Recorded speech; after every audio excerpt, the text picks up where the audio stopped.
یعنی لوگوں کو پکڑ کسی پولیٹیکل پرزنر کے اوپر آج کا پاکستان کی تاریخ میں مجھے بتائیں، انگریز کی تاریخ اٹھا لیں، پولیٹیکل پرزنرز کے اوپر بھی کبھی ایسے کیا گیا کہ ان کو ٹارچر کیا گیا، تشدد کیا گیا؟ یہاں ہمیں لوگ پکڑتے ہیں.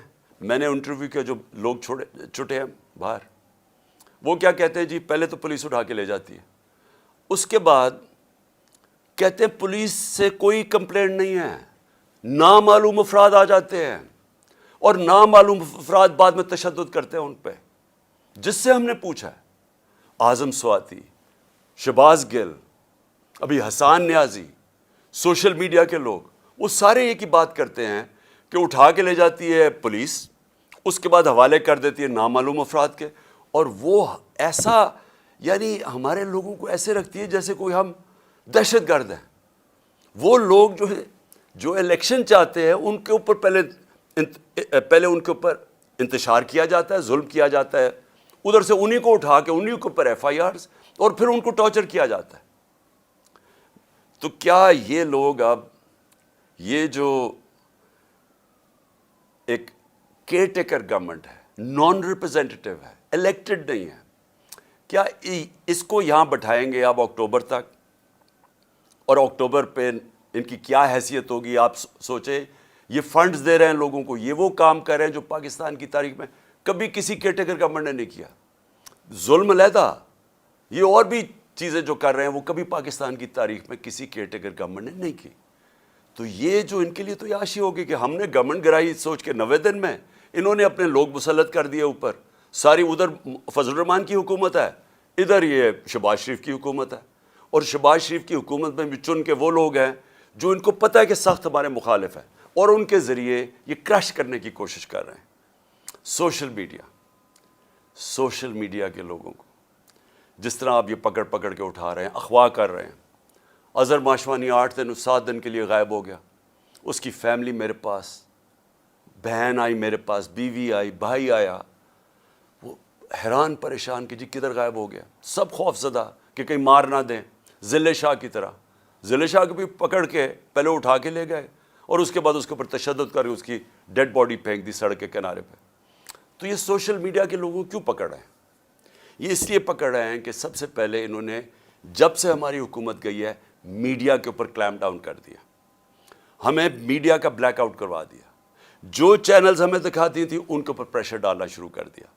ان چینلز کے اوپر اتنا پریشر ڈالا کہ آج کوئی بھی چینل نہ مجھے دکھاتی ہے نہ یا ہمارا موقف دکھاتی ہے. جب انہوں نے ہمارا سارا مینار پاکستان جو تاریخی جلسہ ہوا، جو اتنی زیادہ رکاوٹیں، پہلے لاہور بھی سیل کر دیا، اندر سے بھی مینار پاکستان سیل کر دیا، اس کے باوجود جب پبلک نکلائی انہوں نے ٹی وی پہ بلیک آؤٹ کروا دیا. اور کس نے دکھایا؟ سوشل میڈیا نے. اب یہ سوشل میڈیا کے اوپر کلیمپ ڈاؤن یہ ہے کہ چلے مین میڈیا میں تو بند کر دیا، اب سوشل میڈیا بھی بند کریں. اور میں صرف سوال یہ پوچھتا ہوں کہ کیا یہ جو سوشل میڈیا کے لوگوں کو اٹھایا گیا، ابھی بھی ہمارے کراچی کے سوشل میڈیا کے لوگ غائب ہیں، جو بلوچستان سے کوئٹہ سے اٹھایا گیا، اس کو کیا انہوں نے کیا پکڑ کے کہ وہ آ کے کہتا جی میں تو کسی پارٹی کے ساتھ ہی نہیں ہوں. کیونکہ کوشش تو یہی ہو رہی ہے کہ تحریک انصاف سے لوگوں کو دور کیا جائے، وہی کہ ہمیں کمزور کیا جائے اور آخر میں جب بالکل کمزور ہو جائے تو تب الیکشن کروا دیں. تو ساری گیم تو یہ ہے. تو یہ جو سپریم کورٹ میں یہ جو ہو رہا ہے سب کچھ، یہ جو پی ڈی ایم کا ہے، اس کے پیچھے صرف ایک چیز ہے کہ الیکشنز تب ہوں گے جب پی ٹی آئی کرش ہو جائے گی. یہ نٹ شیل میں سب کچھ ہو رہا ہے. اور یہی سارا جو میرے گھر پہ جو انہوں نے اٹیک کیا، اور میں یہ کہہ دوں کہ میں عدالت میں جا رہا ہوں اس کے اوپر، کیونکہ ہم نے وکیلوں کے ساتھ بیٹھ کے کہ سارا پروسیجر ان کا غلط تھا. جو انہوں نے میرے گھر آ کے 14 کو 26 گھنٹے اٹیک کیا، ہزاروں پولیس رینجرز، بتر بند گاڑی، یعنی جس طرح کوئی کتنا بڑا دہشت گرد چھپا ہوا ہے، سارا اٹیک غیر قانونی تھا. ہم نے ایک ایک چیز دیکھی ہے کہ انہوں نے کوئی بھی چیز پوری نہیں کی. اگر کسی کو وارنٹ گرفتاری دینا بھی ہے تو اس کا طریقہ لکھا ہوا ہے قانون کے اندر، کچھ نہیں کیا انہوں نے. اور خاص طور پہ جب ایک عدالت میں لے کے جانا تھا تو پہلے ہی میں کہہ رہا تھا میں عدالت پہ جا رہا ہوں، تو اگر میں ایشورٹی بانڈ دے دیتا ہے میرا وکیل تو یہ اریسٹ نہیں کر سکتے تھے. یہ جان کے انہوں نے وہ ایشورٹی بانڈ ہی نہیں لیا، تاکہ انہوں نے جب اتنا اٹیک کر کے مجھے اٹھانا تھا یہاں سے اور اٹھا کے جیل میں لے جانا تھا، اور اس کے بعد ایک کے بعد دوسرا کیس ہے، 140 کیسز ہیں، تو جو بھی ہے کبھی کون سا کیس، تو ایک تب تک مجھے جیل میں رکھنا تھا جب تک الیکشنز ہو. اور جو میرے کارکنوں کو بالکل ٹھیک جائز خطرہ تھا کہ یہ اصل میں مارنے کے چکر میں ہیں، کیونکہ یہی لوگ جو اوپر بیٹھے ہوئے ہیں انہوں نے تو پہلے میرے اوپر قاتلانہ حملہ کروایا تھا، اور انہوں نے پھر JIT کا سارا ریکارڈ ختم کیا. اگر تو یہ نہ ملوث ہوتے قاتلانہ حملہ میں تو JIT کا ریکارڈ کس نے تباہ کیا؟ کون سی اتنی بڑی طاقت تھی کہ JIT کا ریکارڈ ختم کر دو؟ اس لیے لوگ ڈرے ہوئے تھے کہ یہاں سے اٹھائیں گے، جان خطرے میں ہے، اور کتنی دیر جیل میں رکھتے ہیں. مقصد کیا ہے؟ کوئی گورنمنٹ کو تو کوئی ٹرسٹ کرتا ہی نہیں ہے، کیونکہ جرائم پیشہ لوگوں کی گورنمنٹ ہے. تو میں آخر میں اپنی ساری قوم کو آج کہنا چاہتا ہوں کہ دیکھیں یہ جو ہو رہا ہے سپریم کورٹ میں ساری قوم کو تیار کرنا چاہتا ہوں ایک چیز پہ. دیکھیں ایک قوم کی زندگی میں نا ایسے ایسے ٹائم آ جاتا ہے جن کو ڈیفائننگ مومنٹس کہتے ہیں، فیصلہ کن وقت. اس وقت قوم کو کھڑا ہونا چاہیے قانون اور آئین کے ساتھ. قانون اور آئین کے ساتھ بڑا واضح ہے کہ اس وقت 90 دن کی الیکشن قانون اور آئین کہتا ہے. ہم نے اپنی گورنمنٹس 90 دن کے جو آئین کی شک ہے اس کے مطابق ڈیزالو کی تھی. اب اس سے جو نکل رہے ہیں یہ اتنا خطرناک ہے کیونکہ یہ 90 دن کا کہہ کے 11 سال ہو چکا ہے پاکستان سے. بھئی کیوں اکتوبر میں کیوں الیکشن ہو؟ اگر آج پیسے کی کمی ہو تو اکتوبر میں زیادہ کمی ہو سکتی ہے.